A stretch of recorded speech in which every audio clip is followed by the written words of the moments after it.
Hello, hello, hello. Welcome, community. Happy Thursday to all of us. I hope you and yours are doing great.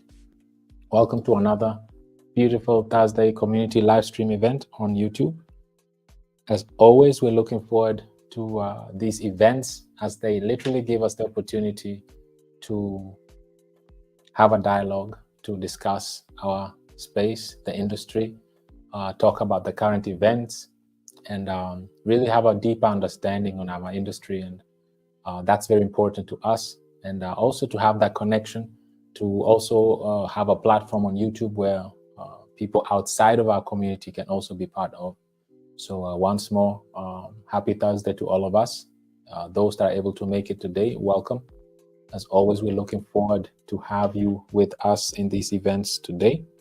And yes, so as always, you know how the drill works. We always look forward to, first of all, recognize you all, those who are able to make it today.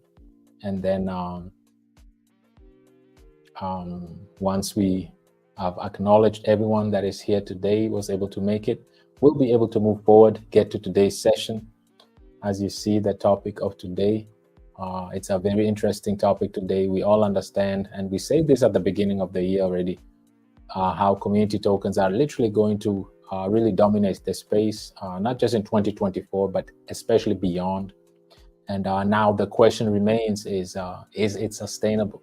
There is no question that community tokens are literally taking over and play a major role in the industry.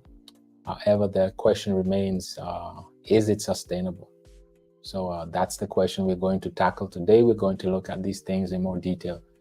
With that said, let me come back to you, ensure that I welcome all of you, recognize you that were able to make it here today, and then we'll kickstart. As always, we'll close out with a retweet. And once we're done with that, we'll also, as we're doing that, we'll also give you the opportunity, read through your comments. Maybe you have any feedbacks, anything that you want to add, anything you want us to discuss or break down in more details. That's what we'll be able to do. With that said, community, let me come to you and recognize you, appreciate you for taking your time and being with us today. My brother Demo is here. Great day. My brother Steve. Community tokens with solid fundamentals have no limits. Absolutely. Well said. That's a fact. And this is exactly what we're going to look at today as well. As our community tokens are really fun. They, they bring a lot of excitement. They bring people together from across the globes.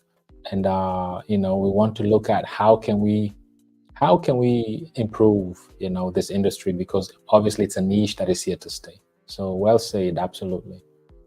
Community tokens with strong fundamentals have no limits, literally. We have Brother Bori here as well. Still think we have a dip coming. This is the market, as we see it. It's very volatile.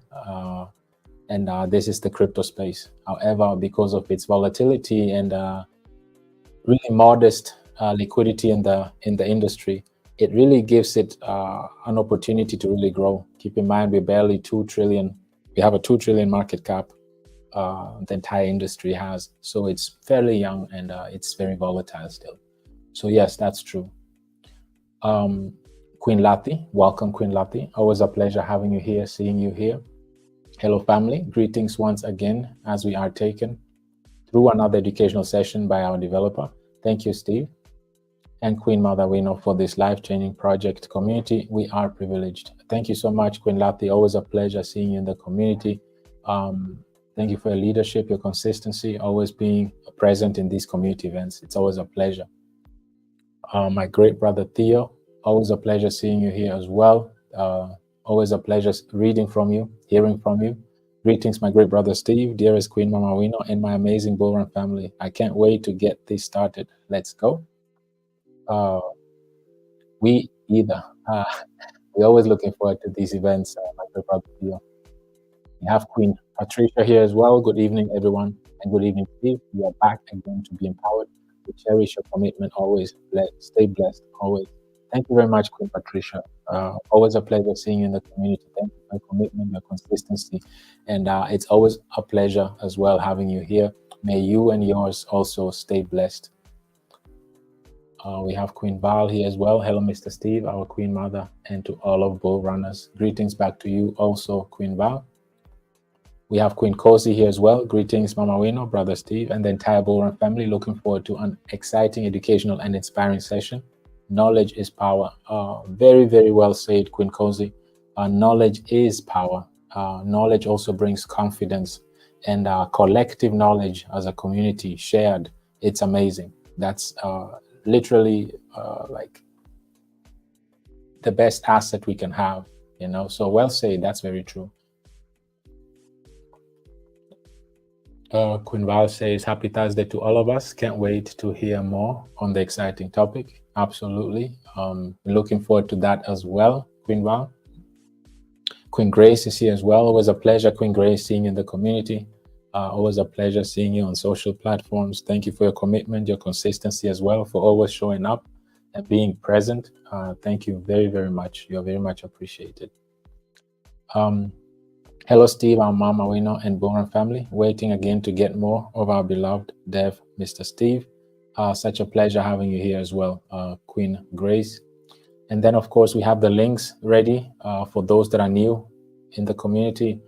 We have our BULLRUN website, and then we have the BULLRUN Telegram as well. Link is there. I encourage you to follow us on Twitter as well. Join us on Telegram. Be part of this vibrant community. Same for Killer Whale as well. We have the website and the Telegram group, and then same for Survivor. These are our three major community tokens that we have. Survivor as well, fully dedicated to the queens in the crypto space, and it's one of its kind. Thank you very much, Queen Val, for placing these links out here, and my great brother Glenn as well. Good afternoon, everyone. How's your day?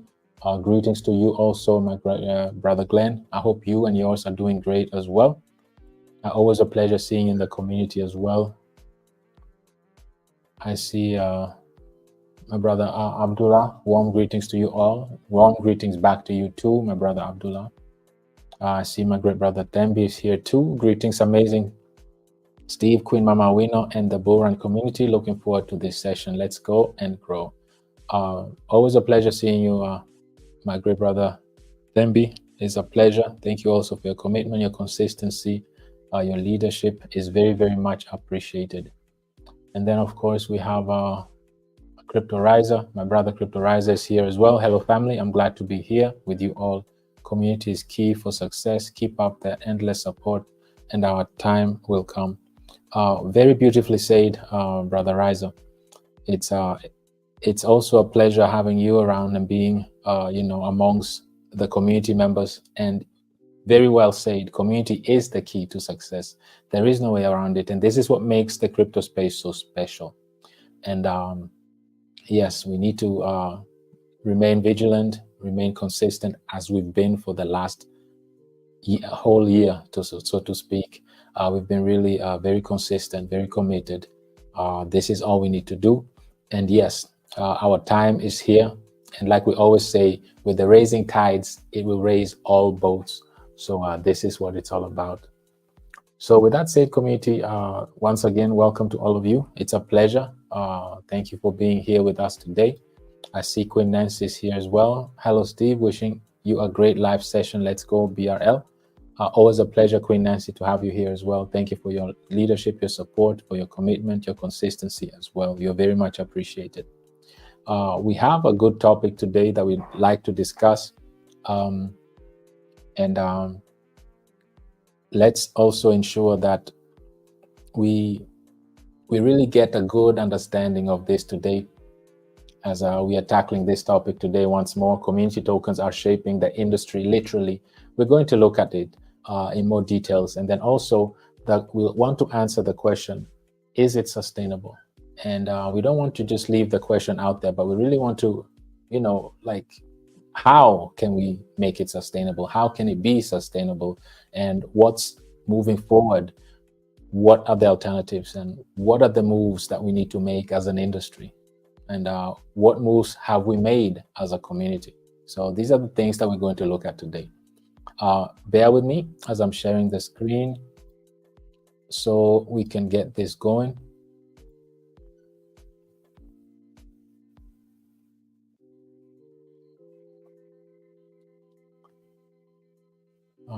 I think I missed one more. Let me come back here. I don't want to miss any more. Queen Mother Winner herself. Hello, queens and kings. Happy to be here once again. Looking forward to a great session. Thanks, Steve, for everything. It's a pleasure. We thank you for your leadership, your commitment, for laying a great example for all of us. Thank you so much for all that you've done for us as well, and especially for the queens as well.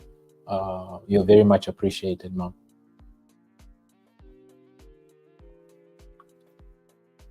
So with that said, let me share my screen, community, and then let's get this going. As we have quite a bit to cover, as always, I like to start with, let's start with the market. There's really not much to say. The market is really flat. It's been going up and down based on the numbers that we heard about yesterday.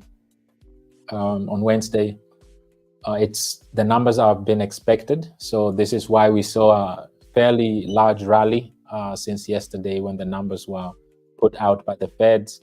And it's retracing again, or it's just going sideways right now. And there's really not much to say about that. Besides, at some point, Bitcoin hit 66,000 and Ethereum was back at 3,000, and they're still around that area right now. So with that said, I'd like us to kickstart really this topic today. And like we said, we really want to get into community tokens. I like to call them community tokens because this is what they are at its core. This is what it is. So again, keep in mind, today's topic is crypto.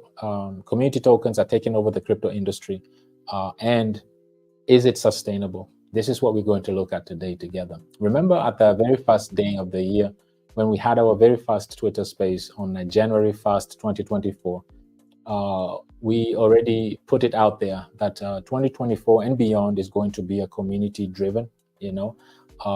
Community tokens will take over and will literally just make waves, bring adaptation, bring volume, bring liquidity into various projects. We've looked at this topic multiple times since the beginning of the year, and we've already discussed how they're going to take over. And now we're seeing it in full swing. As we see here, meme coins market cap is currently at 58 billion. That's literally more than halfway where the largest stablecoin is at over 100 billion. So this small niche is starting to grow at a very fast pace. It's been taken as a joke, and it hasn't been taken serious. But at a 58 billion market cap, it's really not bad. It's not bad for a niche that is literally not taken serious, or not has been taken serious so far. If we look at more numbers, we can see that based on CoinGecko, meme coins are very popular, not just among investors, of course, among traders as well.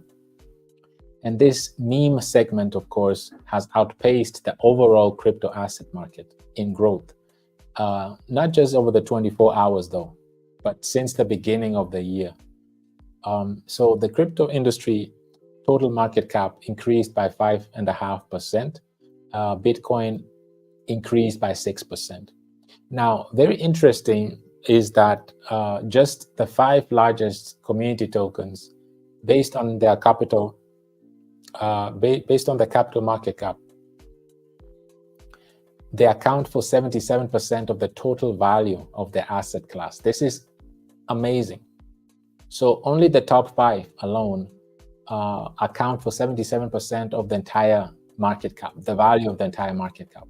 So at the same time though, and this is also very interesting, only 3 dozens, which is 36 coins, actually exceed 100 million market cap. This just shows you how young this niche still is, but yet it is so popular. It's just incredible that this small niche that is only accounting for 58 billion out of over 2 trillion in market cap. So this is a drop in the ocean, but this nonetheless, they account, and only the 5 largest one account for 77%. This is major. And by the way, the meme market cap, just the meme coin alone, increased by 8%, right? So like we said, it outpaced the entire market and Bitcoin. And this is even with Bitcoin having all the ETFs, Bitcoin having all the publicity, being the largest and most well-recognized and accepted cryptocurrency that is officially a commodity and all that. Despite all of that, it's the meme coin sector that literally has grown by 8% within the last 24 hours alone. So these are things that I just want us to highlight, that because it's always good to say something, but it's always good to verify, right? We always need to verify and to really just fact check and make sure that, yes, what we're saying is true, it's fact. So let's look at some other numbers here as well. Let's look at the undisputed leader of meme coins. This is on the Bitcoin blockchain. It's Dogecoin, as we know. And they have a market cap right now over 22 billion. And in the last 24 hours, they had a trading volume of 1.5 billion. This is just mind-boggling, considering that this is literally a token that was meant to just be fun, to poking fun at cryptocurrency.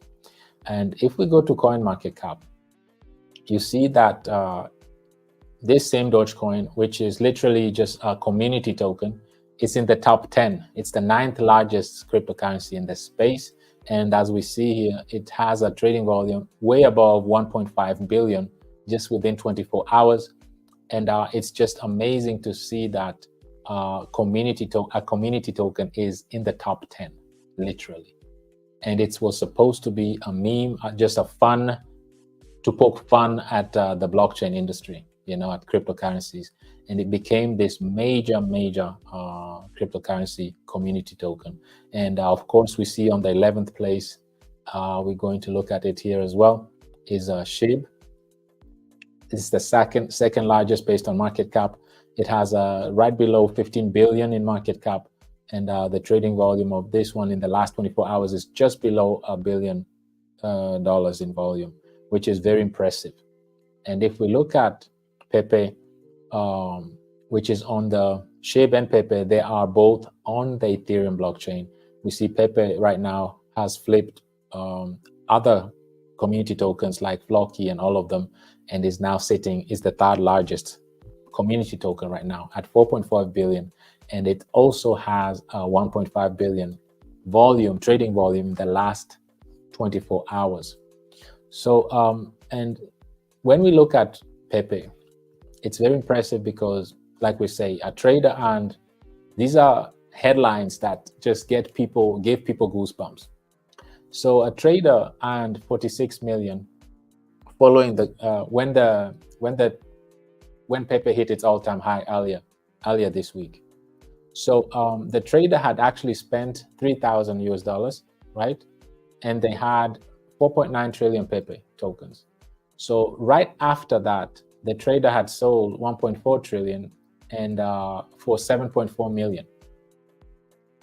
So you see how community tokens, and community tokens can be extremely lucrative, obviously, and this is the reason why they're so popular among retailers specifically. They have low market caps, they have room for growth, they are fun, they literally have no utilities. It's just based on individuals coming together from across the globe and working as a unit and just making things happen. It's literally building a community, an online community from scratch, and rallying behind a project, regardless of its utility, sustainability, use case, added value. None of that is relevant if it comes to community tokens, apparently. But will that be sustainable? This is the question of today, but we'll get to that.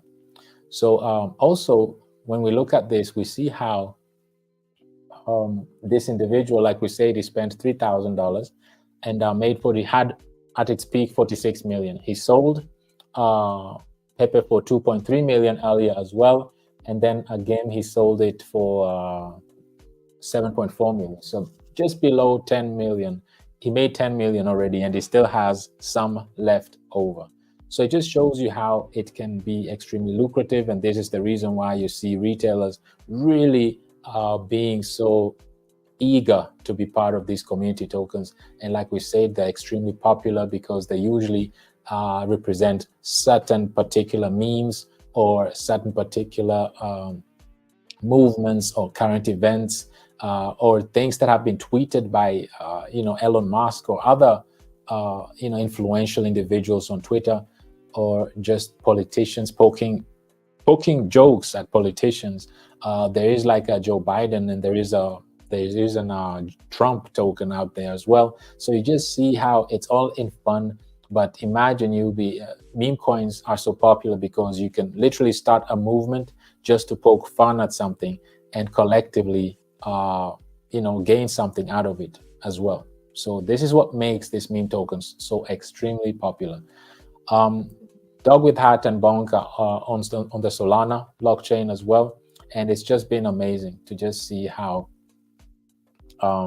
these meme tokens are literally bringing so much volume, so much attention onto these various blockchains, and it's the reason why they're not adding any like value in terms of new technology or cutting edge solutions to problems.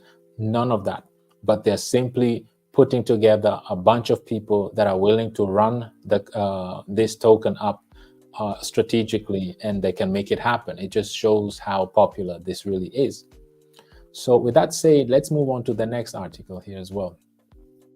And this just is mind-boggling, because keep in mind, imagine in April alone, there have been 1 million new crypto tokens that have been launched just since April, right?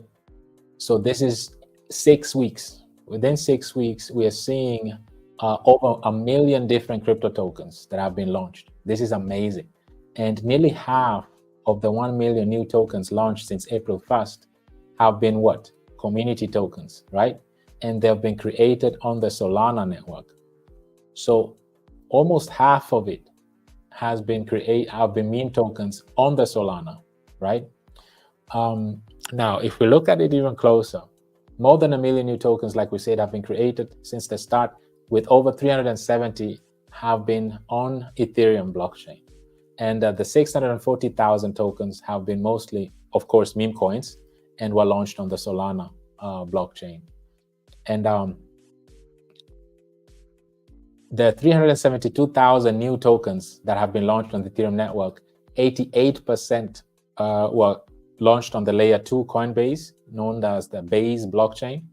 And this blockchain obviously has witnessed an explosion in activity, and it has brought a lot of so-called degens to this platform because of its low cost. It's way cheaper than the main chain as well. And of course, they have been coming up with new meme coins as well. So we see how it's the meme coins, the community tokens, that are bring a lot of awareness. They are predominantly the ones literally bringing awareness to these blockchains, bringing volume, bringing liquidity to these blockchains.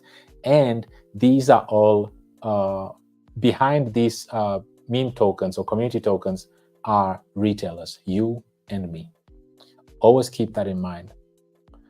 So another thing I would like us to look at here is that, just to put this in perspective, this 1 million new tokens since April 1st, actually it's mind-boggling, because the same amount, 1 million tokens, were launched on the Ethereum blockchain between 2015 and 2023. So within 8 years, it used to be it took 8 years before, between 2015 and 2023, to develop 1 million community tokens, or just cryptocurrencies in general.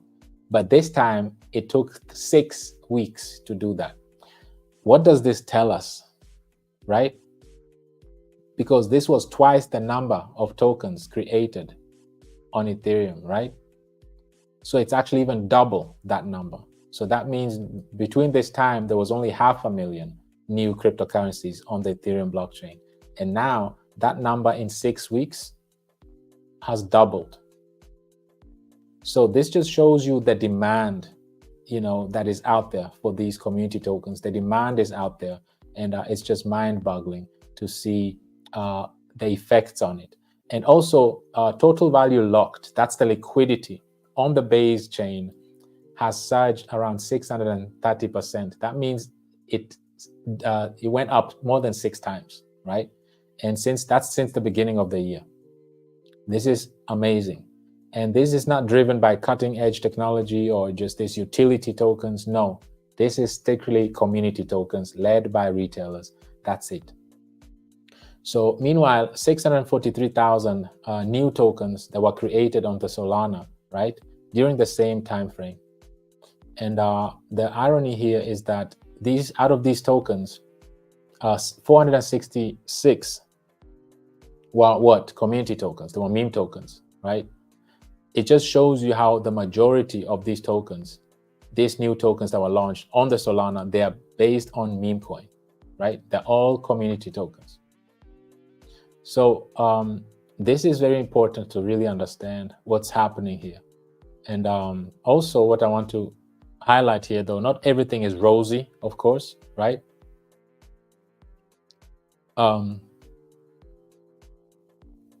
Because a lot of critics also say that with many, there's also, negative responses also, of course, in the crypto community with this surge of meme coins, because they're claiming that these meme coins had been a scourge, right, on the value of crypto, meaning that individuals don't take the industry as serious anymore, with so much influx of these meme tokens, and most of them, right, are literally, let's just call it, unfortunately, that because of the proliferation of scams and rug pulls, right? So with all these meme coins, of course, come a lot of rugs, scams, honeypots, and that real money that could have gone to bigger and legit projects, instead it's now in the hands of scammers who will cash into fiat. So of course there are critics as well, and not everything is just rosy. With so many meme coins activities and 1 million just in April alone being launched, a majority of them being meme coins, of course this leads to a lot of scams and rug pulls, unfortunately, and they're actually the majority. They're the majority, right? Others labeled the spike in the number of new meme coins as spam to farm sniper bots. We all know about these sniper bots as well. They are designed to automatically scoop up new meme coins, right? Just in case they blow up. Also, what we need to understand here, and this number is very interesting, is that 1 in 6 new base meme coins were scams, right? And more than 90% had vulnerabilities. So this is very bad reputation for us. Not only is 1 in 6 tokens on base are scams, right? But also 90% of them had vulnerabilities. And this is because there was no audits done, right? No checks before these tokens were launched or deployed right on the blockchain. And these vulnerabilities, of course, who will pay heavily is the retailers, right? So there is literally no consumer protection here. There is disregard of quality, of added value, of just sustainability. It's just hype, right? Put as many meme tokens as many out there, hype them, and hope one of them will just blow up, and then it will die out, and whoever wins, and the majority actually lose. Because for individuals to be able to cash in that type of money, this type of money, there must be a lot of losers, right? There must be a lot of losers for individuals to be able to cash out this type of money. Besides, the liquidity doesn't even have that type of money, right? Like if we go to Pepe right now,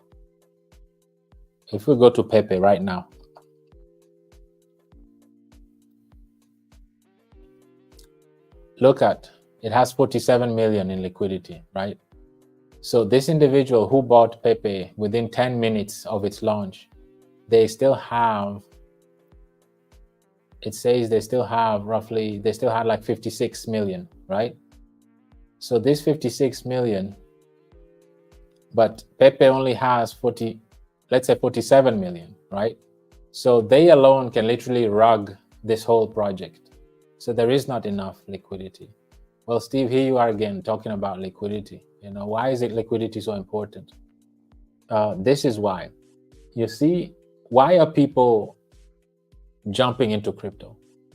Especially these community tokens, these low market cap tokens. Why are individuals so eager to get involved with these?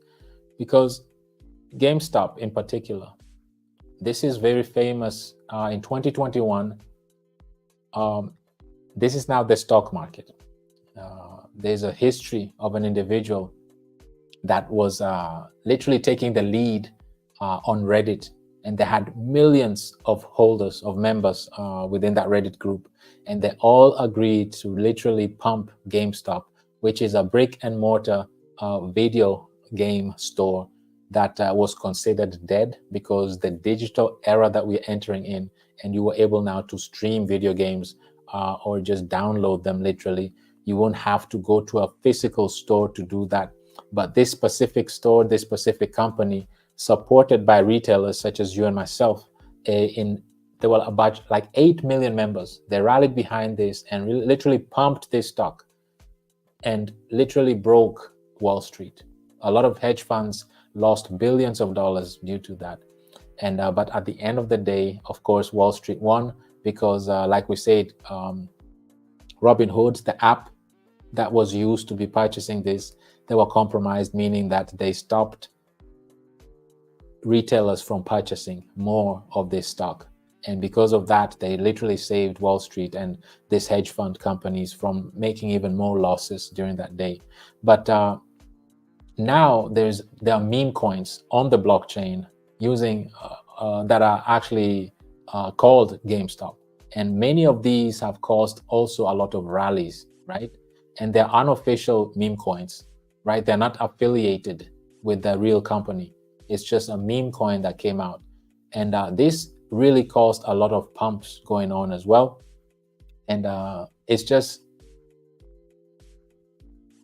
interesting to see how they say, well, people are bored, and taking any little sign of hope they can to try to be one of these, right? Be one of these individuals here. Be one of these individuals that are able to invest 3,000 and make 56 million out of it, right? So these are the types of headlines that we read, and it really triggers something in retailers, because everybody wants to get out that rat race, right? So excitement was generated around this GameStop meme coin, right? And anything that had to do with GameStop on the blockchain literally was flying. It was doing extremely well, right? And there's a Solana-based meme coin, also known as GameStop, which has no affiliation, like we said, to the company, but it still went up over 2,700% just in 2 days alone. This is insane. And its stock experienced a 200%, right? So the meme coin did over 10 times better than the stock, the original stock itself. Obviously, because the meme coin just has low liquidity, still has a very low market cap. So it goes up way faster, of course, than the stock market. So these are just things that I just wanted to highlight, and just to show you that it's just incredible. And this individual is known as Keith Gill. He was present during the last bull cycle, and he was spearheading GameStop stock, actually. And like I said, a bunch of millions of Reddit users actually rallied behind him, and they all pumped GameStop stock to all-time highs, right? He has a YouTube channel known as Roaring Kitty as well. And so the same name is also on his X account. So he came back after 3 years of silence, and Since he came back, it caused GME's stock to rise over 200% so far, and 65% just within 24 hours alone. So why am I telling you all of this? This is the topic of today. It just shows how community tokens are just very, very popular, right? Since April alone, or in April alone, 1 million of them, right, have been launched. So that's 6 weeks. This is incredible. That's within 8 years span on the Ethereum blockchain, only half of this amount was actually launched. So it just shows you how this niche is popular. And this niche is still small, relatively small, like we saw here.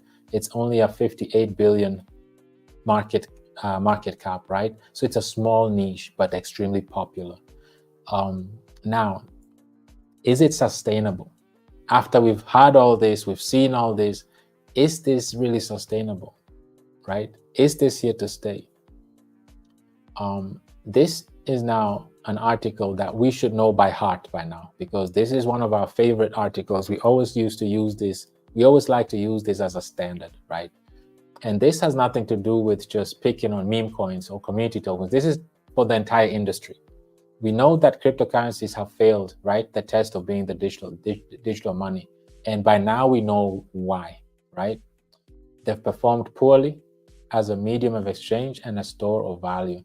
To be a medium of exchange and a store of value, you need to meet certain criteria. Before we go to that, let's look at this chart right here.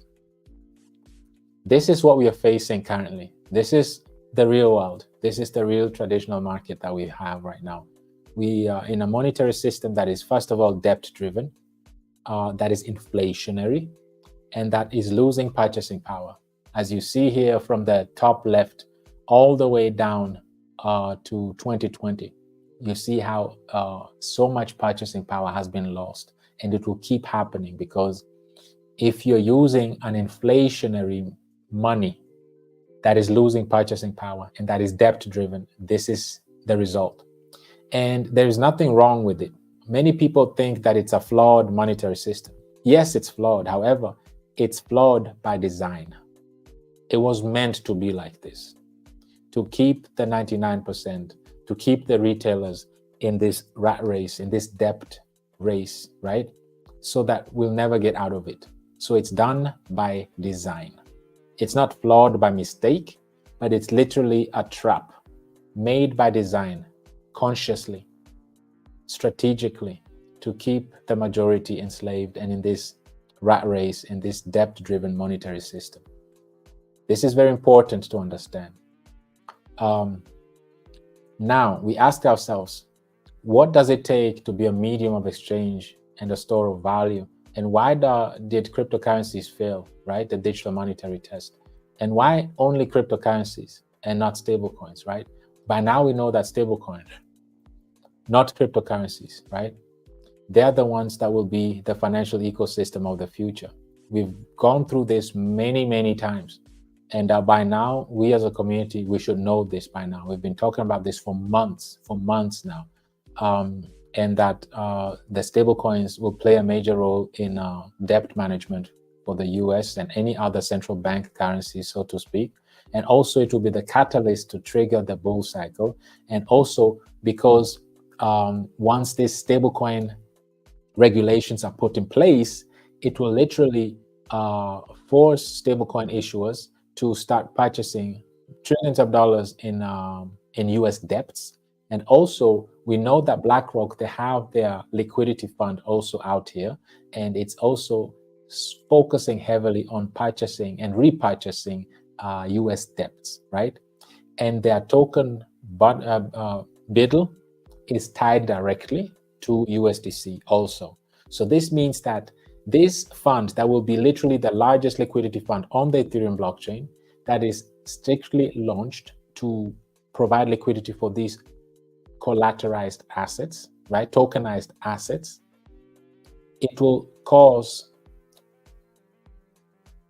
not just the fund, BlackRock fund, but also USDC stablecoin to purchase trillions of dollars worth of US debts. And this will literally give the feds a blank check and give them a green light to literally print millions and trillions of dollars in fiat, and they'll get away with it because now they literally have created a money glitch system using the blockchain technology, where they have institutions, banks, Goldman Sachs, JP Morgan, and large asset managers such as BlackRock and Fidelity, ARK Invest, 21 Shares, and all of them.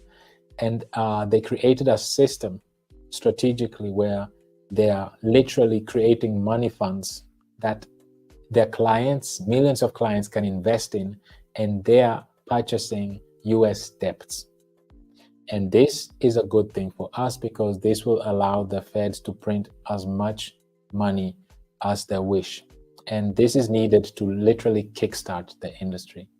And back to now that we understand that it will take the stablecoins to literally, stablecoin regulations to literally kickstart the economy and give the green light to the Feds to start printing as much fiat currency as they wish. It will be great and sustainable that way, and it will help the US to preserve their status as the global reserve currency for one, and also it will enable managing the US to manage their debt as well. This is something that I was very impressed that finally has gotten mainstream now. At least an individual is talking about it now, and hopefully this will, many more individuals will speak about this, especially on social media platforms, these larger YouTube channels or crypto channels. Hopefully they'll also pick up on this and really start to educate the masses on the importance of regulations of stablecoin and the importance that the stablecoins actually play. So with this said, why do cryptocurrencies fail to not be a store of value of a medium of exchange? It's because whenever the holders wish to cash out their tokens, there is not enough liquidity, right? And also, whenever they're ready to instantly withdraw their funds on demand, they can't because lack of liquidity. We looked at Pepe, for example. We looked at this individual, right? They claim that he still has 56 million, right? That he can cash out. However, if we look at the liquidity of Pepe, we see that, well, it's at 47 million. So literally, this individual can rug pull the entire project. They can't do what's required to be done. The holders, if they wish to cash out, they can't, right? If they're ready for instant withdrawal, they can't. And liquidity plays a major role, right? And there are various conditions that need to be met, right, for the bull cycle to really kickstart. And the main one, of course, is liquidity. So liquidity conditions need to be met in order to literally kickstart this bull cycle. And good liquidity, or enough liquidity, sustained liquidity, instills user confidence, right? And this is what's been missing as far as on cryptocurrencies, right? Stablecoins, they are required to be 100% backed by US debts or cash, right? But cryptocurrencies, no. And this is why this topic today is, yes, look how many, over 1 million new crypto tokens just in 6 weeks. This is madness. But none of them is focusing on retaining liquidity, sustainability, addressing challenges, consumer protection, right? Because all you see here is, like we read here, most of them, unfortunately, like we saw here, and this is the bad thing about it, are unfortunately scams, right? And rug pulls. And this is what we really is very disappointing and discouraging, and puts a bad reputation to our industry. And this is exactly what we need to address as an industry, so that we don't have this bad reputation or put a bad taste in other people's mouths that will avoid being part of this. Like we said, most of them are scams and rug pulls, right? And this is the sad thing. There is no consumer protection. If you talk about scams and rug pulls, How do you address this? How do you address holders being able to cash out, right? How do you address instant withdrawal on demand? How can you address these things? How can you address liquidity conditions, right? For these projects, these community tokens, how are they meeting these liquidity conditions, right? And how are they instilling confidence if there is no liquidity at all, right? If there's only rug pulls and scams. So these are things that we really need to pay attention to. And another thing that is very interesting and very important for us to understand is that, keep in mind, these community tokens, they're not producing anything, right? They're not producing anything. Like Dogecoin is not like a car manufacturer, or they're not producing any consumer goods or like shoes or, or clothing or, nothing like that. It's literally based on adaptation. That's it. Same with SHIB and other community tokens as well. But still, they're way ahead of Uniswap, the most known and most used decentralized exchange. They're way above the only decentralized exchange stablecoin. They're way above Internet Computer, ICP, which is literally, as far as technology and security, it's the top blockchain in the industry. They're way above Polygon, which is also one of the top layer 2 blockchains. Chainlink, which is an oracle. Literally, without Chainlink, there is no blockchain.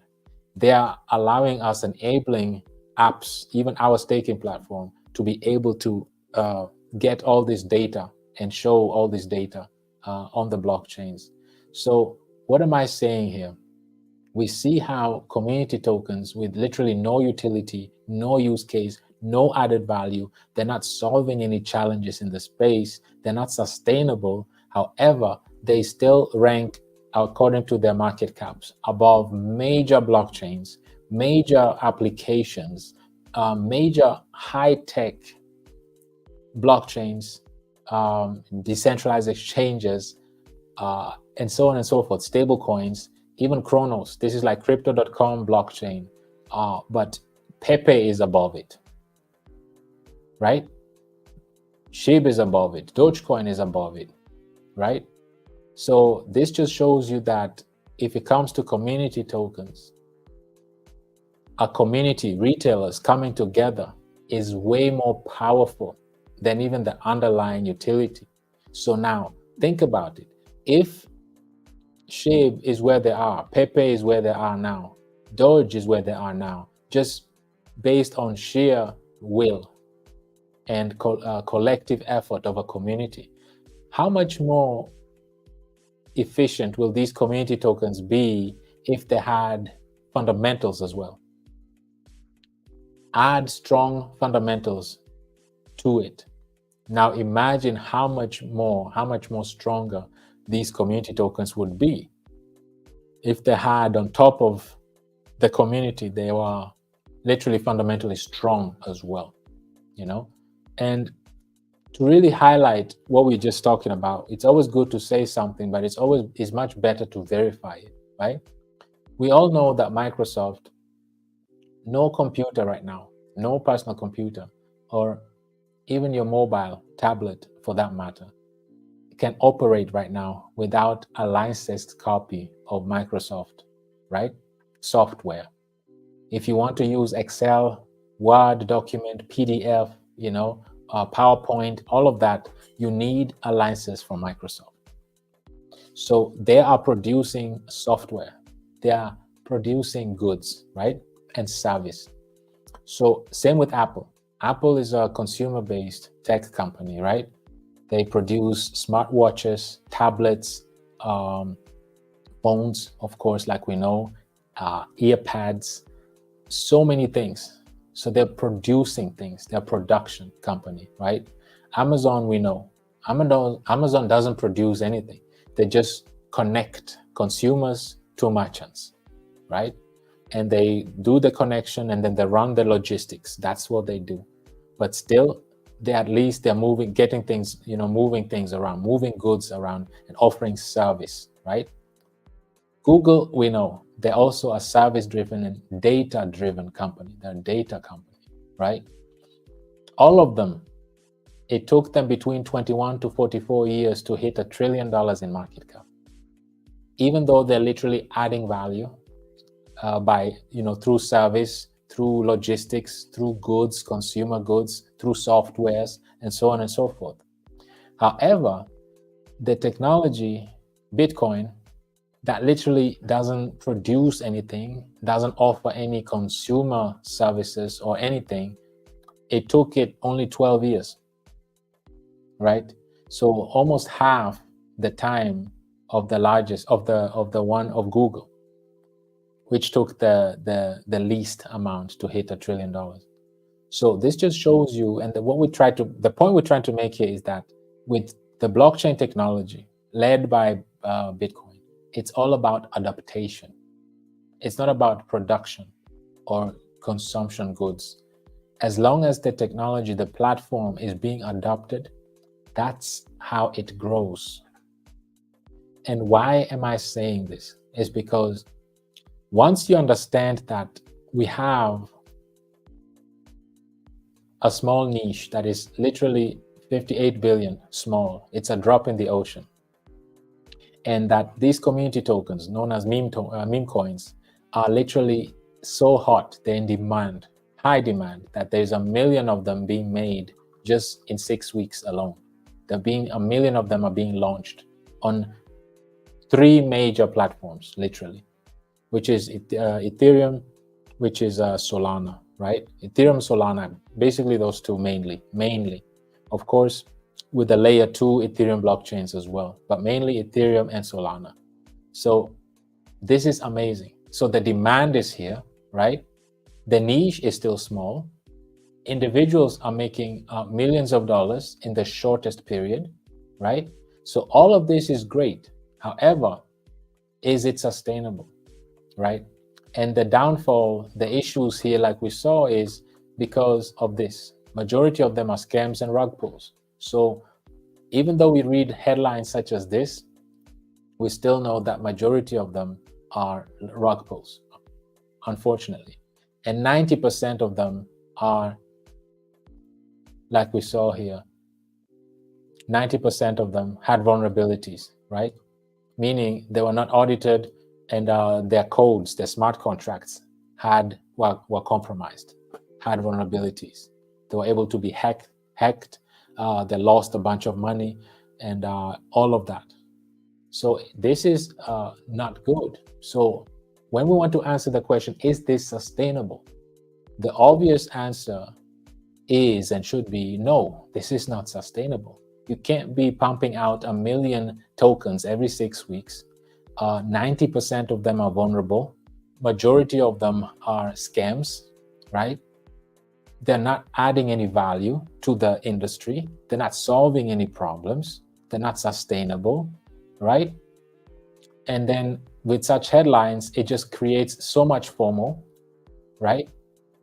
Because everybody wants to become a millionaire in 2 days, right? But this is not the reality, because all of these, they're not retaining anything. They're not built to be sustainable, right? And only the top 5 alone account for 77% of the total value. So this just shows you that these top 5 alone are pushing up the market cap. 77, but they represent 77% of the entire industry. So it just shows you that we need a change in this industry. Yes, it's in high demand. Yes, there is the retailers really crave for these tokens. However, what if you could combine sustainability, efficiency, consumer protection with the community? Up to this day today, these community tokens are just merely supported by retailers, right? But not by, and the platforms unfortunately are not backed by solid fundamentals, solid mechanisms, tokenomics, right? They're not built for long-term future. They're not built to be sustainable, efficient, adding value, solving challenges. This is not how they were built. They were just built for a hype, for a short period, short-term gain, move on to the next. But what if you could combine both? What if you could combine a solid, large community that is standing behind this project or this meme or this community, their agenda, and having at the same time a platform that is literally solid, fundamentally, tokenomics wise, and is giving back to the community as well. And that also focuses on consumer protection, avoiding all of this, or keeping the community from scams and vulnerabilities, right? And this is very, very important. This is where now we have to realize that this is the change that needs to be done. And if we can make that transition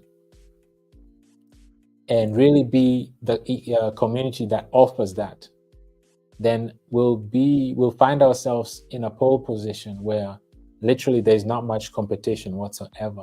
Because right now, if we look at our major community tokens, literally they are not built to be sustainable. They are just built for fun, for hype, right? But fundamentally, if you look at under the hood, fundamentally, they're not built to protect the consumer. They're not built to retain liquidity, to literally be deflationary, right? And not inflationary, and to have a sustainable staking distribution system, right?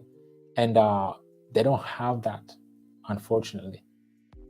But however, they're riddled with scams, spams, rug pulls, right? And 90% of them have vulnerabilities. So this is definitely not sustainable. So how can we make an industry that is so popular, that is still so young, but is in high demand, right? How can we make this sustainable? And this is where we come in, right? This is where we come in as an ecosystem.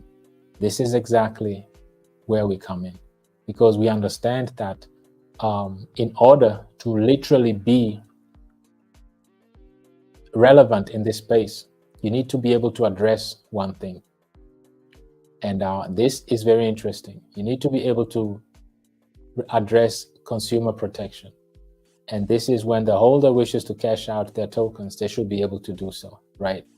And this should be ready for instant withdrawal on demand, no questions asked. And also, you need to provide certain liquidity conditions. And these liquidity conditions bring or instill user confidence, right? So if you have a community token, now let's add all this together. You have a community token, right? That is literally fundamentally solid, that retains liquidity, right? That is literally scarce, at least deflationary, if not scarce, that has a solid utility, which is staking, that is sustainable, right? And then you also add a positive feedback loop where the traders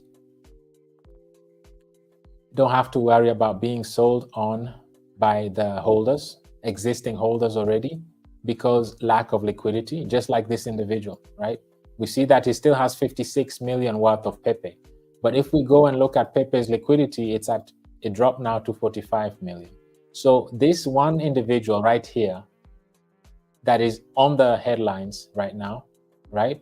That is famous right now for investing $3,000, 10 minutes within the launch, and now sits on 56 million, right here. They can literally rug pull the whole project. And this is not just some small project. This is literally the 24th largest cryptocurrency in the space. It's the third largest community token in the space. But one individual can mess the entire project up. This is not secure. This is not all about consumer protection. There shouldn't be a one point of failure, right? Because we don't know this individual. They can rug anybody and then run with it, and they'll get away with it. Nobody will even bother him. How do you know who they are? Right? So that's why we say it's important for us to understand that this is a niche that is not going anywhere. It's a popular niche. It is a niche that brings a lot of attention to blockchains, a lot of volume, a lot of liquidity.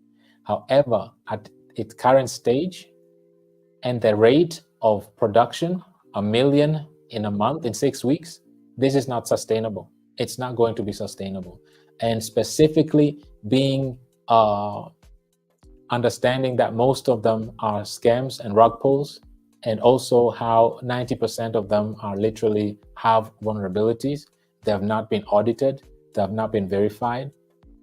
So this is not sustainable, and this will just cause the regulators to regulate this industry even more, right?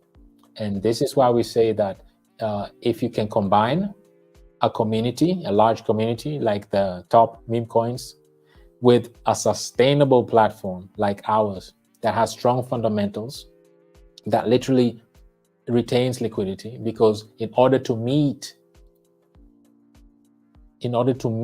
and exceed being digital money, you have to be able to be a medium of exchange and a store of value. In order to be a medium of exchange and a store of value, you need to be able to give the users the ability, the holders the ability to cash out at any time.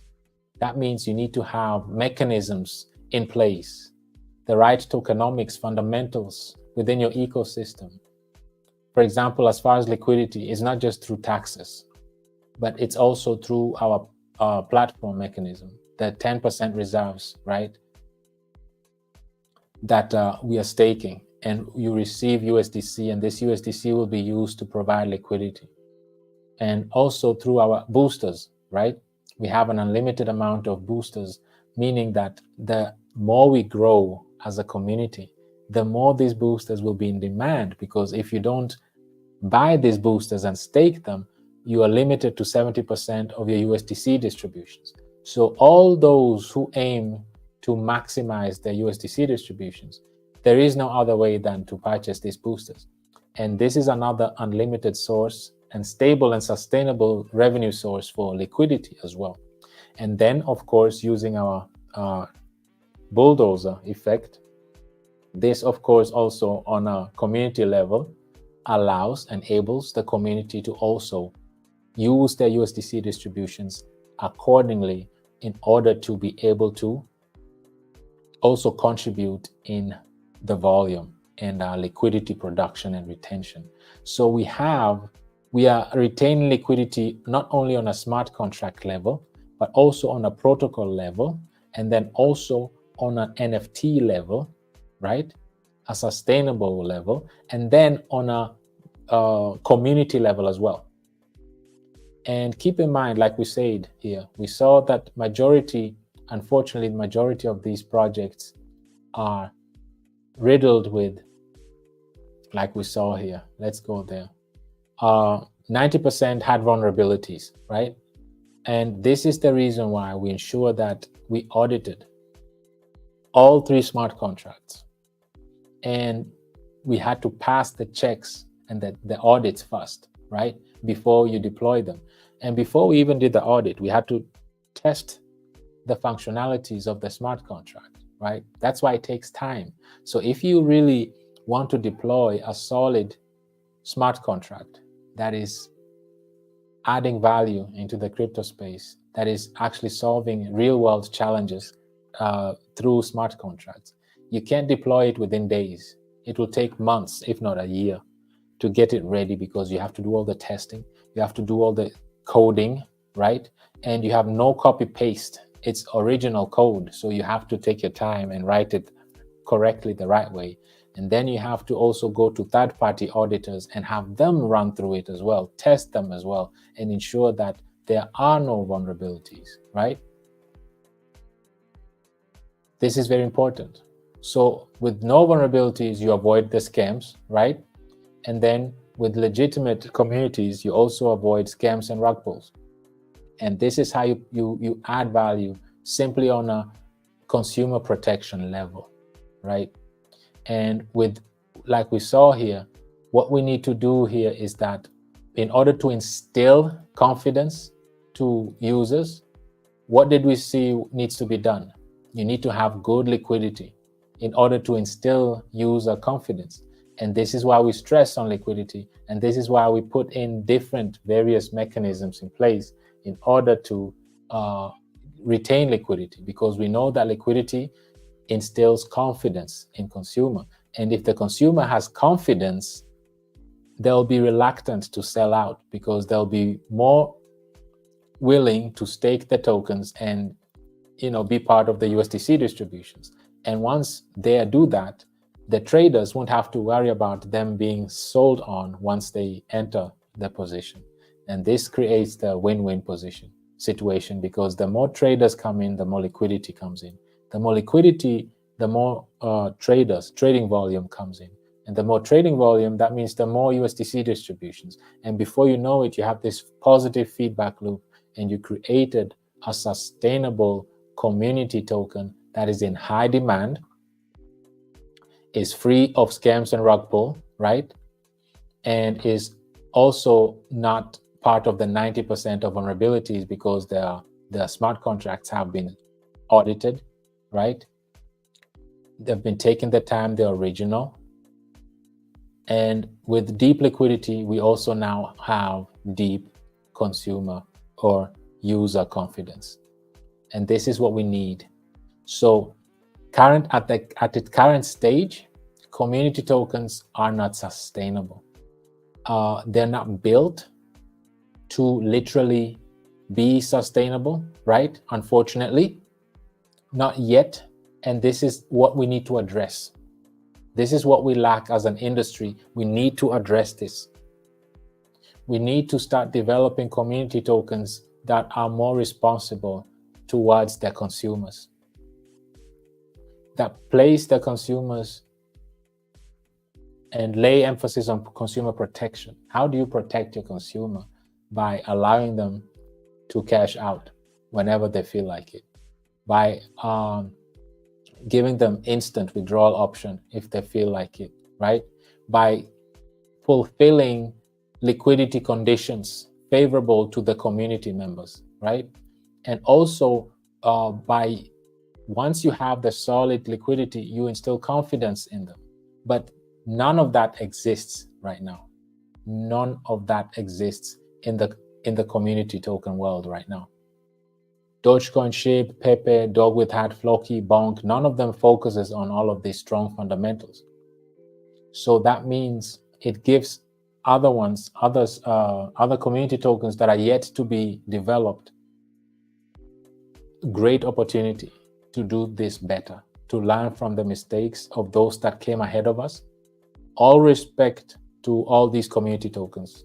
They have great achievements. They've paved the way to all other community tokens that will come after them.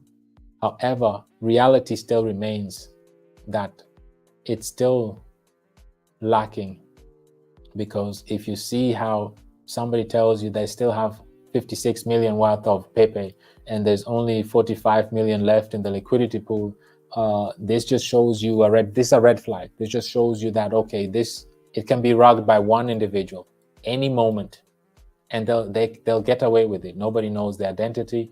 All we know is their wallets, and they're not committing a crime because they literally paid for those tokens. So there's no safety guards in there to protect the consumers, right? And who knows, it might be a developer who got in. Who else will get in so early in a big project like this within 10 minutes of its launch? So it must be an insider probably, but who knows? This is just a wild guess. That the bottom line is that we need to start creating or developing community tokens with stronger fundamentals that are sustainable, that are literally retaining liquidity, because liquidity instills confidence. Liquidity enables consumers to be able to withdraw on demand whenever they want to cash out their tokens. And unfortunately, community tokens are not like that right now. Because if one individual can literally rug pull the entire project, Where is the safeguard right there? Where are the rails right there? And this is why strong fundamentals, strong tokenomics, mechanisms put in place, add utility to it, add a strong flywheel effect to it, meaning that it benefits the traders and the holders. Utility is the staking platform, and this staking platform is literally started at 1 million tokens. Now we're down to 970,000. It keeps shrinking, and the staking, we've staked over 58% of the total supply as well, right? There's only 27% of the supply left for trade, right? And this amount keeps shrinking as well, because with every trade, buy and sell, these tokens are being removed from the liquidity pool as well. So here we have a community token with a low market cap that is fundamentally solid, has no competition whatsoever, that understands the importance of liquidity, that understands the importance of deflation, if not scarcity, that has a utility in the form of staking platform that is literally deflationary and scarce, and that issues USDC distributions to its holders in a very sustainable manner. And why is it sustainable? It's because we are tying the volume directly to liquidity and liquidity directly to volume. This causes us to keep on retaining more liquidity, and more liquidity comes more volume. With more volume, we become more scarce and we retain more USDC distributions. And once we become more scarce and retain more USDC distributions, this has a positive side effect on the ecosystem, right? And this is what's lacking in the space. There is no community token with solid fundamentals that is scarce, sustainable, retains liquidity, burns tokens, and gives us sustainable USDC distributions or staking distributions, and is a community token. There is nothing like it. So it gives us a huge opportunity to shine and to do things differently, because we know that meme coins are here to stay. They're not going anywhere. They are fun, they are low market caps. They are developed for retailers, you and me specifically. However, right now at its current stage, there are no rails to protect these retailers, right? If one individual, this individual, can rug the entire project single-handedly, they can just decide overnight, I want to cash out, I want to get out of the, I want to get out of the industry and invest my assets somewhere else. And this is the end of this community token. So these are the things that I wanted us to look at, because yes, community tokens are the key. They're the future. They're in high demand, like we see here. 1 million of them are being produced within 6 weeks. All of that is great, but we also have to understand that these come at a large risk. Majority are scams and rug pulls, right? Many of them are using sniper bots, right? And also 90% of them have vulnerabilities, meaning they are not audited. They don't have clean smart contracts. And all of this, guess what? They affect retailers, you and me, in a negative way. And we FOMO in once we read such headlines. Who doesn't want to be a millionaire within 2 days, right? Everybody wants. But in order for this to happen, that means millions of individuals, of holders, hundreds of thousands of holders provided liquidity for this individual. So hundreds of thousands of people are exit liquidity for one person, because this individual has 56 million currently, it's worth, his tokens. So this individual has a nice exit liquidity prepared by hundreds of thousands of holders, of Pepe holders, that give them the liquidity, give this individual the liquidity. Let's be careful, let's be smart, let's be informed and educated, and let's understand what's really going on out here. Let's understand what's lacking, and let's meet those challenges that are not being addressed. This is how we can stand out as an industry And this is how we'll add value to our industry. And this is how we'll stand out as an ecosystem as well. This is why we are different. This is what sets us apart as a platform, as an ecosystem. Simply because we are literally thinking for the future, thinking about ways how to be sustainable, how to literally address the 4 major challenges, which is, like we see here, lack of liquidity, inflation, and unsustainability, right? And this is what we are addressing, and how to use your volume efficiently. And let's close out with this. Remember how we were looking at the volumes, right? How impressive are these volumes? We read how Dogecoin has a volume of 1.5 billion, right? How Shape has a close to 1 billion also in volume. How Pepe has a 1.5 billion just within a day, within 24 hours. All these high volumes are amazing, right? But what does that do? So if this high volume doesn't translate to accumulating liquidity, burning tokens, and gaining USDC distributions from them, what's the point? How are you going to be sustainable? And we have to calculate, we have to do some math here. And we usually always take the lowest, but for this sake, to just make that point and bring the point home, and this is how we're going to close out this session today. Let's literally take this 1.5 billion. Literally, we are going to take 1.5 billion and calculate what we would have accumulated, burned, retained using this 1.5 billion in liquidity. And this will highlight what's lacking in this industry, right? Because what's the point of having all this volume and it's going to waste? It's not benefiting the community, it's not benefiting the ecosystem, it's not retaining liquidity, it's not deflationary, it's not giving out USDC distributions or staking distributions, and this volume is wasted. And one of our 4 challenges that we are addressing is using volume in an efficient way. So this is why we want to really highlight and show how if we had 1 billion, we won't take 1.5. Let's call it even, just 1 billion, and see what that will translate into as far as our tokenomics. Let's do the math. And this is how we're going to close out.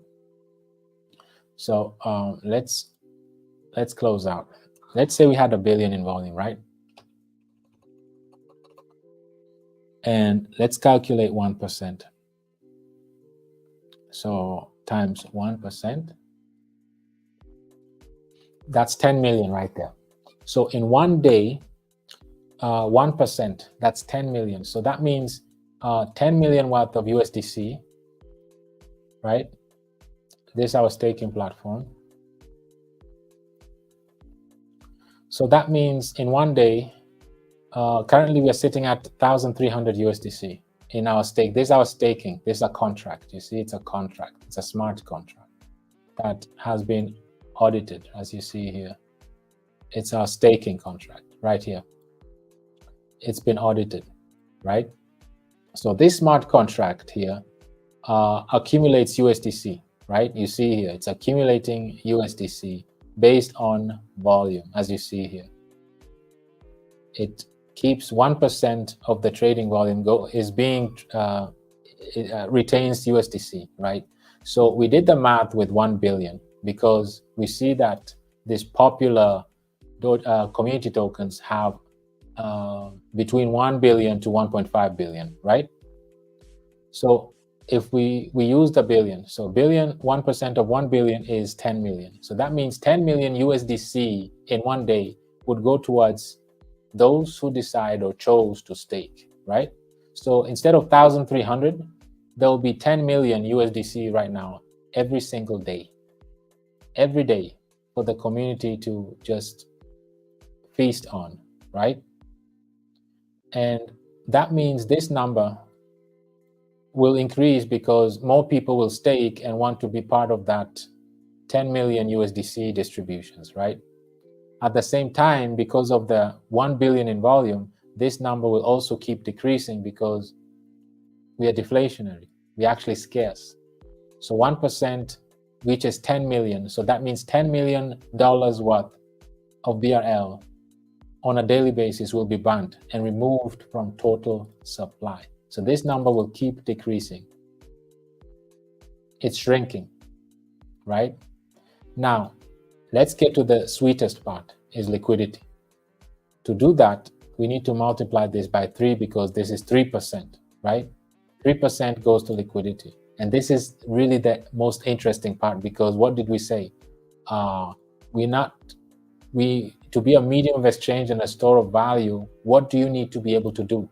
You need to allow your holders, enable your holders to cash out whenever they wish to do so. And they need to be able to instantly withdraw on demand, right? And you need to meet certain liquidity conditions, right? And you need this liquidity conditions, and good liquidity instills confidence in the community. So you have a confident, informed, and educated community, right? Because based on your fundamentals. So if we multiply this by 3, now we're adding 30 million worth of liquidity every day. And like we saw Pepe, right? Pepe has 1.5 billion in volume.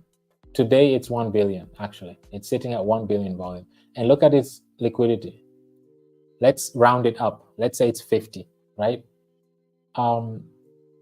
Based on its volume, because we calculated with 1 billion, 30 billion alone, 30 million would be just from one day alone.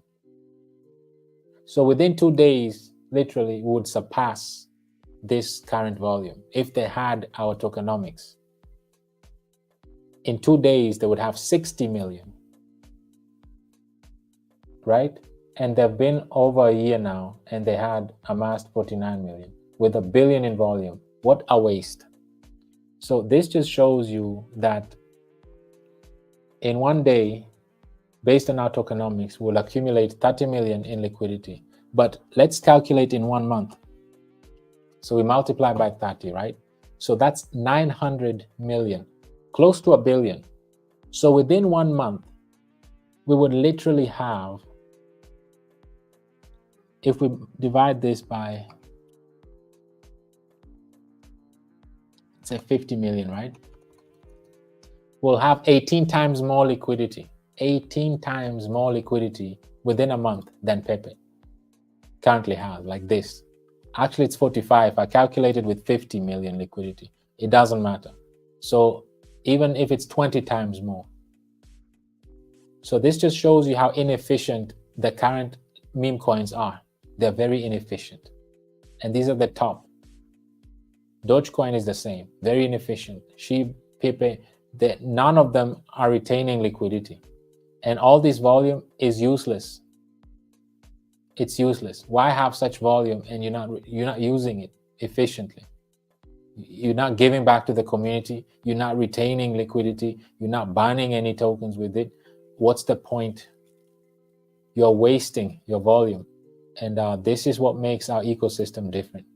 So back to the 900 million, right? So 900 million in liquidity. This is liquidity. Now, who has that type of liquidity?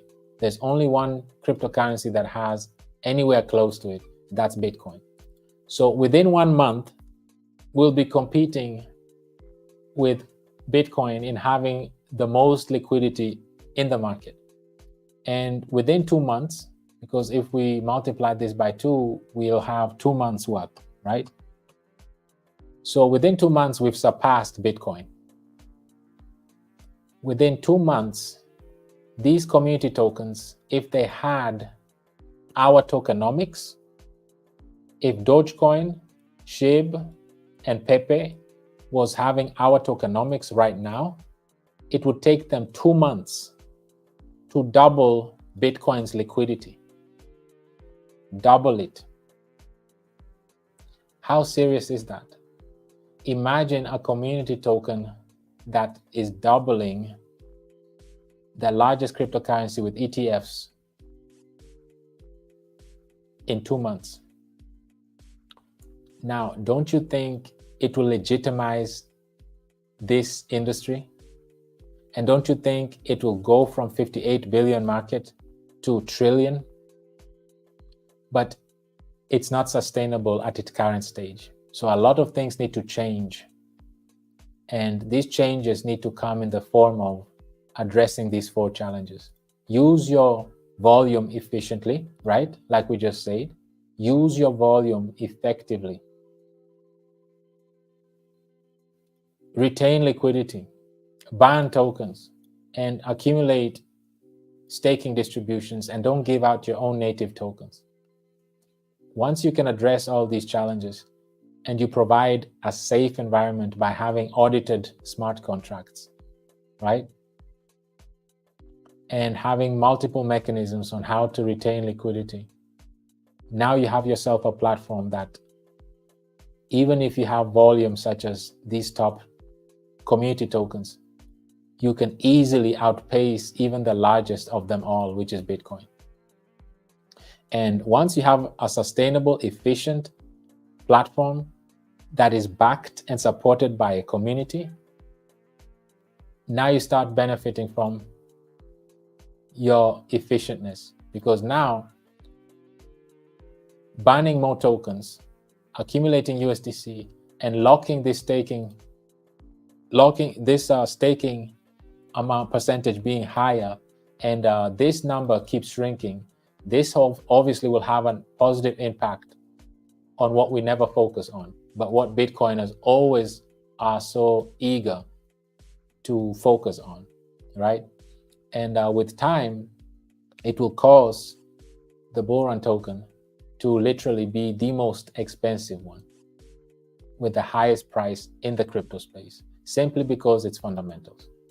Simply because it's fundamentals. So now you'll have the most expensive asset that has the deepest liquidity, that burns the most tokens, and issues the most USDC distributions in the industry. Now, who doesn't want to be part of that? And we are in it extremely early. We haven't gone through a bull cycle yet, and we haven't reached the peak of having a daily volume of 1.5 billion. If we had that, it would take us simply 2 months to be the most liquid cryptocurrency in the industry. It will only take us less than 2 months, by the way. And we would have double the liquidity of Bitcoin in less than 2 months. And this is the type of ecosystem we have. And humans, we are visual people. Some of us don't get it in theory. So we'll have to go through the bull cycle literally, and individuals have to see it happening in order to really understand what we are talking about here. So these calculations were just to give us an idea of the potential of our ecosystem, and at the same time exposing the lack of efficiency of our current community tokens in the industry. That's the whole message for today, community. And this is what it's all about. So community, this is the message for today. It was very important for us to really embrace and understand that community tokens are here to stay. They are still a very, very small niche. There is a lot of room for growth. There are millions of them being launched on every 6 weeks. 1 million of them have been launched. However, they come with a lot of risk, like we saw here. And majority of the risks stem from simply, 90% of them have vulnerabilities. Many of them are sniper bots, right? Many of them also are scams and rug pulls. So we need to really be careful. And in order to qualify to be a medium of exchange and a store of value, you need to give the holders an opportunity to cash out their tokens whenever they want to cash out. Instant withdrawal on demand. They need to meet certain liquidity conditions, and these liquidity conditions that are good will instill confidence in the consumers. This is the message for today, community, and this was very important for us to really embrace and understand what we've been talking about. And just like the tweet we put out today, we've been always talking about stablecoins. We've been always referencing this article here, right? And especially this one, talking about how stablecoins, not cryptocurrencies, will be the financial, ecosystem. And we always talked about how US the U.S. economy, the Feds can redeem themselves in and to use the blockchain technology to literally manage their debt much better. We've been talking about all of this before it came mainstream, right? And we even say that hear it from our community first before it becomes mainstream. And this is the whole idea. Seeing things and discussing things amongst the community, amongst us, before it's mainstream. Because when it's mainstream, it's no news anymore. Now everybody knows it, right? But the trick is see things before people start talking about it. Not just random people, but politicians, founders, CEOs, hedge fund managers, Wall Street. You know, you need to realize and see patterns and talk about things, teach the community about things before mainstream starts talking about it, before Bloomberg, before Yahoo Finance, before you hear it on, let alone on these major large YouTube channels. You know, Google it, YouTube it, see if you can find your favorite YouTube channels talking about how stablecoins are actually will be helping the US with the debts, you know, with the debt management. Look it up and let's discuss on Saturday. Let's see what you found and share it with the community, because unfortunately nobody seems to talk about it. And this needs to be talked about so we understand, especially us retailers. We can now understand that let's not fall into all this noise that we hear about, oh, Bitcoin is being sold out. Jump on Bitcoin because BlackRock is buying all the Bitcoins. You know, you need to jump into Bitcoin. And we need to understand that you need to focus on the liquidity, not the price. So pick your asset based on its liquidity or its mechanisms to retain liquidity, and not based on its price. And before we go through a bull cycle, always check the market cap, right? What's the point of getting involved with an asset that is already more than half the entire market? Bitcoin has the 55%. I've never seen the Bitcoin dominance this high, to be honest. It's almost 55%. So Bitcoin market cap is 55% of the entire industry. What's the point of being part of, especially for retailers, right? Nobody wants to invest in Bitcoin. No retailer on their right mind wants to invest in a 1.2 trillion market cap asset. And don't trust my word, verify. This is the reason why you see 1 million tokens every 6 weeks are being launched, and they're meme coins. Why? Why do you think meme coins are such in high demand? It's because they understand that these community tokens are the way to go, and not the top 100 cryptocurrencies with already hundreds of billions, if not a trillion in market cap already. So in order for the retailers with a small budget to make it, they need to be part of these community tokens with very low market caps. This is the reason why these meme coins are in such high demand. And they're the ones bringing all the liquidity to all these blockchains, like we just read, right? All this volume, all this liquidity, all the attention brought to Base, Ethereum, Solana, are all meme coins, and they're all retailers. So we need to understand that in order to be part of these community tokens, we need to bring sustainability. We need to add value in the form of addressing these 4 major challenges, like we said. It's lack of liquidity, inflation, unsustainable staking distributions, and the inefficient use of volume. We are covering all 4 of them, all 4. And all we need now is awareness, adaptation, and that's the beauty of the blockchain technology. It's not based on producing items, services, goods, but rather it's based on adaptation. And it's the fastest growing asset class. It's the most profitable asset class. And right now, like we discussed, once these stablecoin regulations are through, it will give a blank check to the Feds. They'll in turn be able to print trillions of dollars and flood the market, the economy with all that, and we'll be able to cash in on all of that because we have solid fundamentals, and we are a community token, community project, community ecosystem, and we have everything that needs to be have once we want to be successful throughout this bull cycle. This bull cycle is yet to really achieve its peak, and it will not achieve that before the stablecoin regulations are put in place. So let's always understand that. Community, as we speak, Killer Whale is out, Survivor is out as well. So let's be sure that we engage with these. We are waiting for the BULLRUN one to also come out, but so far Killer Whale and Survivor are out. They're very beautiful tweets. Thank you for everyone that made it happen. So as a community, let's ensure that we engage with them. Community, this is it for today. I'd like to come back to you as we are engaging with the tweets. Let me check with your comments. Let me check with your feedbacks. Let's see what you have. Maybe you have some questions you want us to look at, more details. Let me come back to you. Let me share my screen again and get with you so we can go through your comments.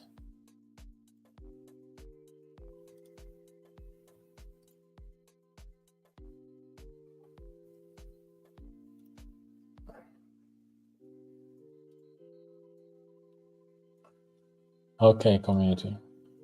Once more, as always, this is very interesting. It's always very, very interesting to go through these topics with you, community, as it gives us the opportunity to literally, BULLRUN is out as well, community. BULLRUN is out as well. So all 3 tweets are out.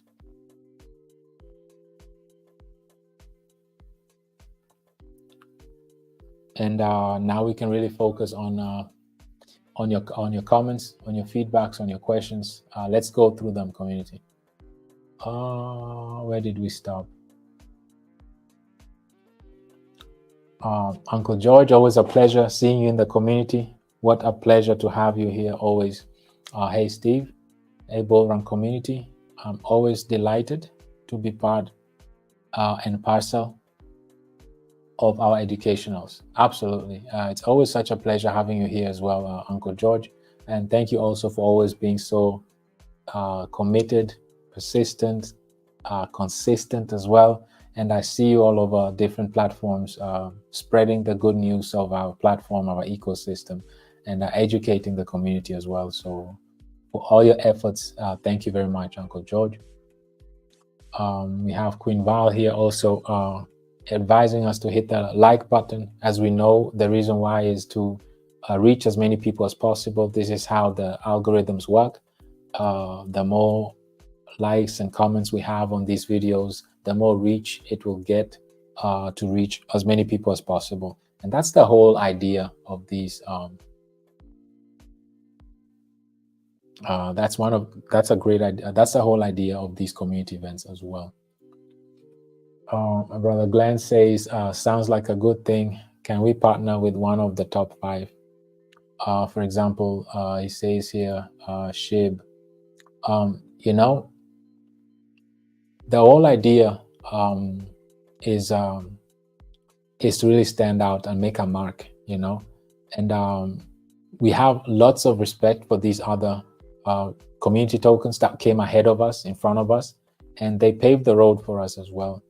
And for us, the way we see it, these community tokens, especially the top ones like Doge and SHIB, they've gone through the largest bull cycle yet. They all have over 1.5 million holders already, so they are very well established already, and they already have like I think SHIB has like 14-15 billion market cap. Doge has over 22 billion in market cap, so they already have a lot of mileage on them as well. They did their way, they made their way, and keep in mind, at some point, and that point was in May. I remember very vividly.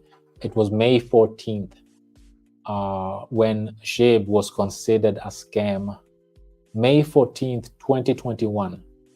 4 months later, in October, actually 5 months later, in October, it was October 20th, SHIB hits its all-time high, right? So it took from being a scam to hitting all-time high of 42 billion in market cap. There was a 5 months in between. This just shows you the impact of bull cycle. Bull cycle don't play. And if you can take a community token from being considered a scam to an all-time high of 42 billion in market cap, that just shows you an impact of a bull cycle. So I believe once we go through our own bull cycle, and this cycle will be even more majestic, it will be even more effective. And this is something that we really need to understand, that once we go through our own bull cycle, we'll be able to literally be on our own, stand on our own, right? And be an example for other community tokens as well. And this is the aim. You know, we don't shy from collaboration and partnerships and all of that.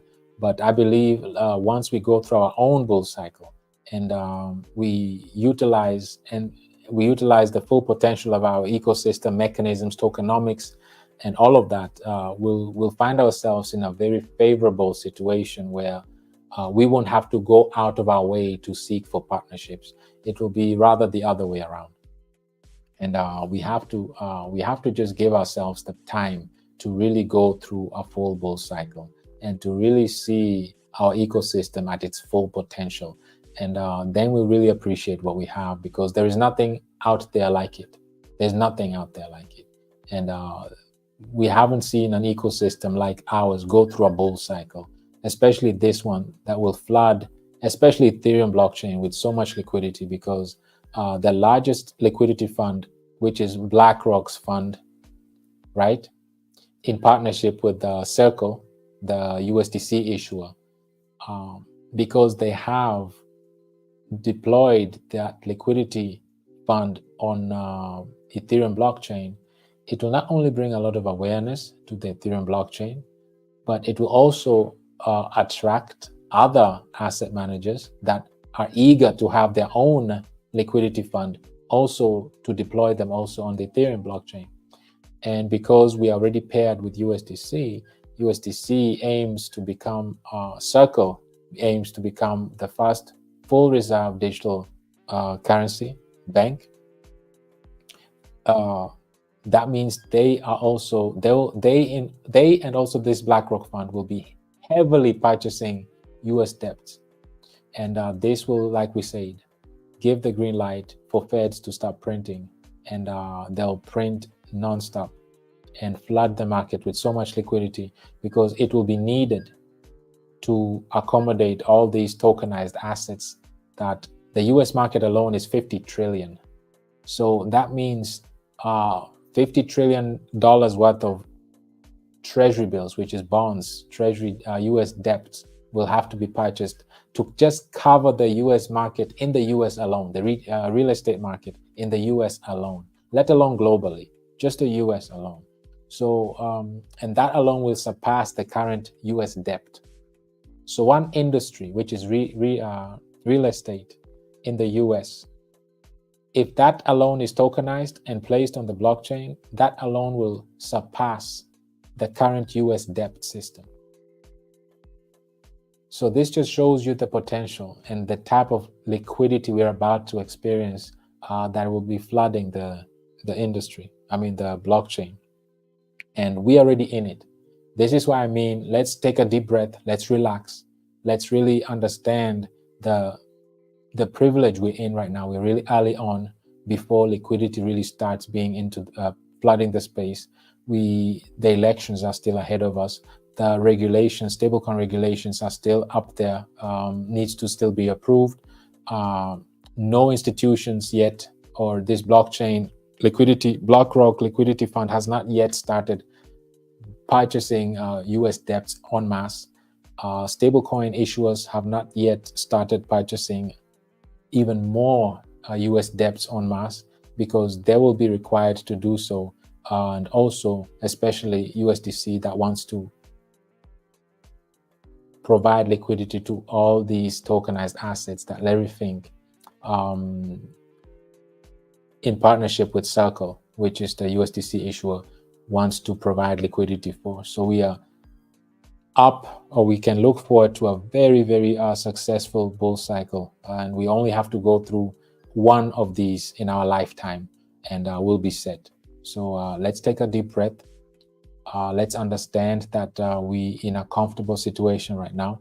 We literally have an ecosystem that is sustainable, that is addressing those four major challenges, that is putting the 99%, the retailers, at the center, and is providing consumer protection by retaining liquidity, being scarce, and having a sustainable staking distribution, and especially for using our volume efficiently. We saw how much volume we can generate just in a month alone, which is on par with Bitcoin's liquidity on centralized exchanges. And imagine, that means that if we can amass close to 1 billion in liquidity just in 1 month, that means in 12 months, we'll have the same inflow in liquidity like BlackRock did. I mean, not just BlackRock, the entire asset managers combined, the ETF, Bitcoin spot ETFs, in 3 months, they put together 12 billion, right, inflow. And if we can, based on the billion in volume, amass close to 1 billion a month, that means it will take us a year to be on par with the 11 largest asset managers in the world as far as Bitcoin spot ETFs. And Bitcoin spot ETFs were the most successful ETFs in the history of ETFs. So this is mind-boggling, community. We can achieve that status within a year, having the volume of SHIB. So this based on our tokenomics and fundamentals. So this just shows you the potential that community tokens have, especially the ones with solid fundamentals, like the one we have. We have the sky, not even the sky is the limit. So with that said, community, let's continue. Let's see here.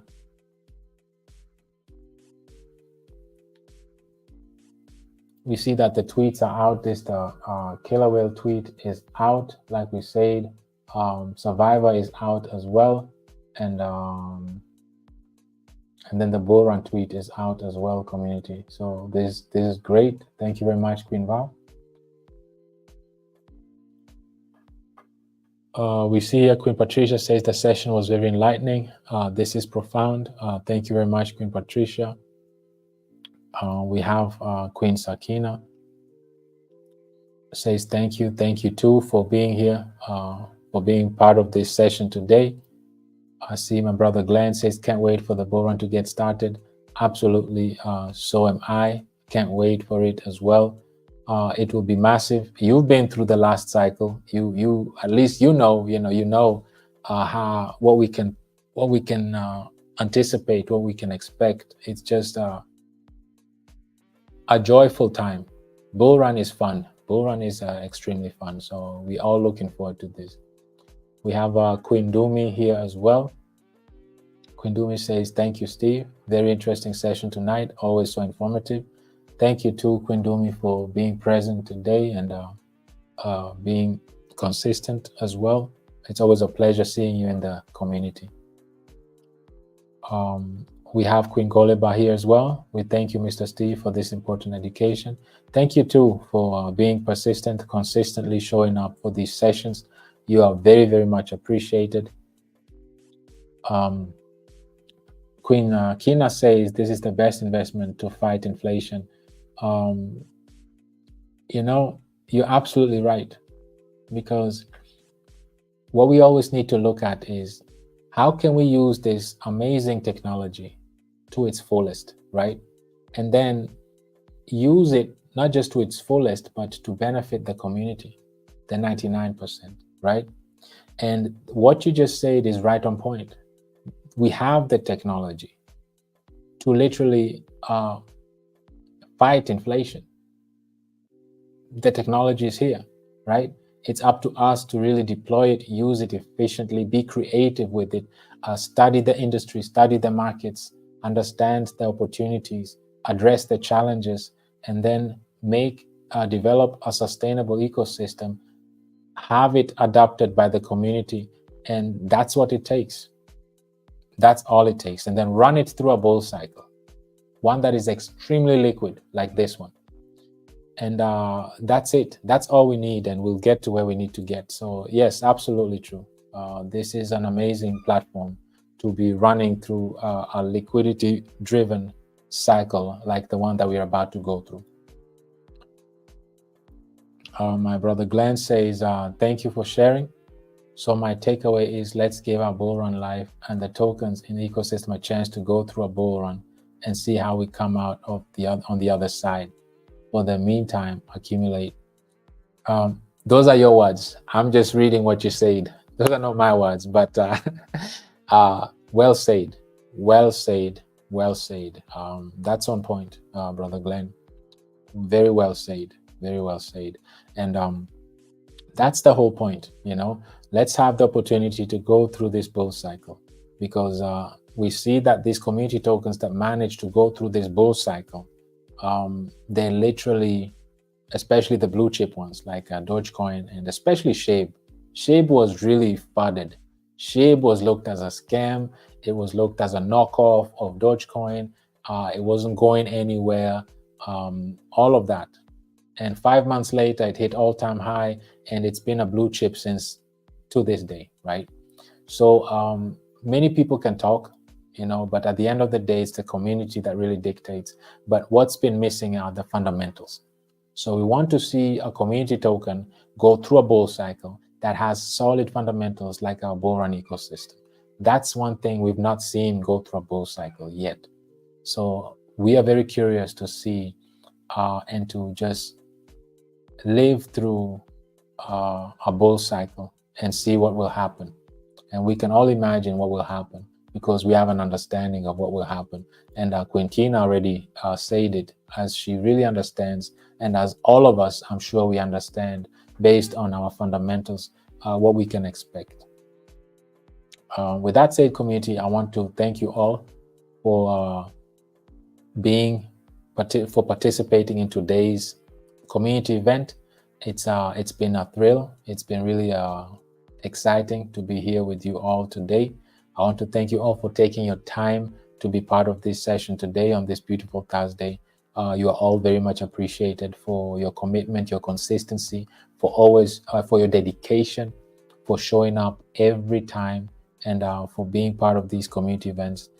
These are very important events for us, as it gives us the platform and the opportunity to showcase our industry, and also show those that are still at the fence that crypto is not all about scamming and rugging and the bad actors. There are also communities that are really working for the best interest of the community, right? Such as ours. And there are many out there as well, I'm sure, that have great intentions, right? So it's always good to showcase that not everything in crypto is about rugging and scamming and scheming people. But there are also good projects out there, good communities out there that you can be part of. With that said, community, I want to thank you all for being here. Also, thank you for those who made these tweets a success. They are beautiful banners, beautiful messages, and they bring a lot of awareness to our Twitter space, to our Twitter accounts, Twitter pages. And also want to use this opportunity to thank you all as well for engaging with these tweets. We are very, very active on Twitter. Thanks to you, community. So I want to applaud all of you for all the efforts you put in. It will pay off. It will all pay off. With that said, community, I want to wish you a wonderful, wonderful rest of your week. And it's been a pleasure being here and sharing these information with you. Keep in mind, these are just to inform and educate you. At the end of the day, we are all adults. We have to make our own choices individually.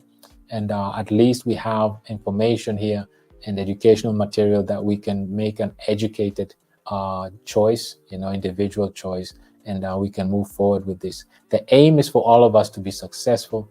We all have our aims and goals and ambitions, and we as a collective, we as a community, we don't have to work individually and hustle our way through this, but we can work together, and this is what this platform is all about.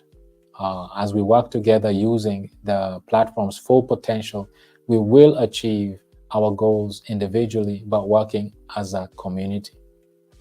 With that said, community, I want to wish you all a wonderful rest of your week. Looking forward to see you again on Thursday. Keep in mind, I'd kindly ask you to do your research on stablecoins and on how stablecoins are actually a great way to manage debts, especially from the US market, how stablecoins manage US debts. If you YouTube it, Google it, see what you can find out. If you see any platforms talking about it, and let's discuss it on Saturday. Let me hear from you. If you find any information on one of your favorite large YouTube channels, crypto channels is already talking about it, let's find out. Let's share that information on Saturday. With that said, wish you all a wonderful rest of your week. Thank you for showing up today again. It's been fun with all of you. Wish you all a wonderful rest of your Thursday. Good day, good afternoon, good night, and see you soon again. Bye-bye, community.